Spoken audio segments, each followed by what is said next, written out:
బెంగాల్లో అయితే మాత్రం ప్రభుత్వం వణుకుతోంది.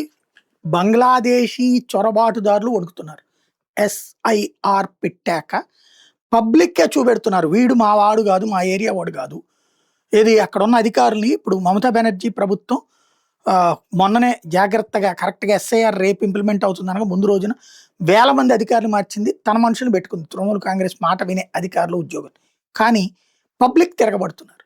ఇదిగో ఈ so and so Abdullah so and so భాష ఈ ఊరోడు కాదు, ఈ ప్రాంతం ఓడు కాదు, ఎక్కడి నుంచి వచ్చాడు కనుక్కోండి అంటున్నారు.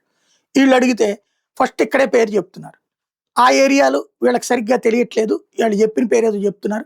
వీళ్ళు పబ్లిక్ నిలదీస్తున్నారు. ఆ ఏరియాలు నువ్వు ఎక్కడ అని చెప్పి వెంటనే అక్కడ వాళ్ళకి ఫోన్ చేస్తున్నారు. చేసి ఇదిగో సో అండ్ సో వాళ్ళు అంటే అక్కడ ఎవరన్నా ఉన్నారంటే అక్కడ వాళ్ళు లేదని చెప్తున్నారు. దాంతో సరిగ్గా అడిగితే మేము బంగ్లాదేశ్లో సో అండ్ సో ఏరియా నుంచి వచ్చామని చెప్తున్నారు. ఇది పెరిగినాయి.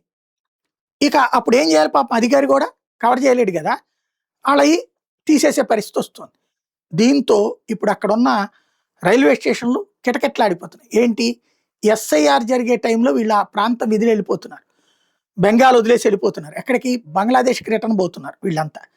మళ్ళీ ఈ ఇష్యూ అంతా అయ్యాక రావడానికి ప్రిపేర్ అవుతున్నారు. ఇది మేబీ ఎలక్షన్స్ టైం అనుకుంటా.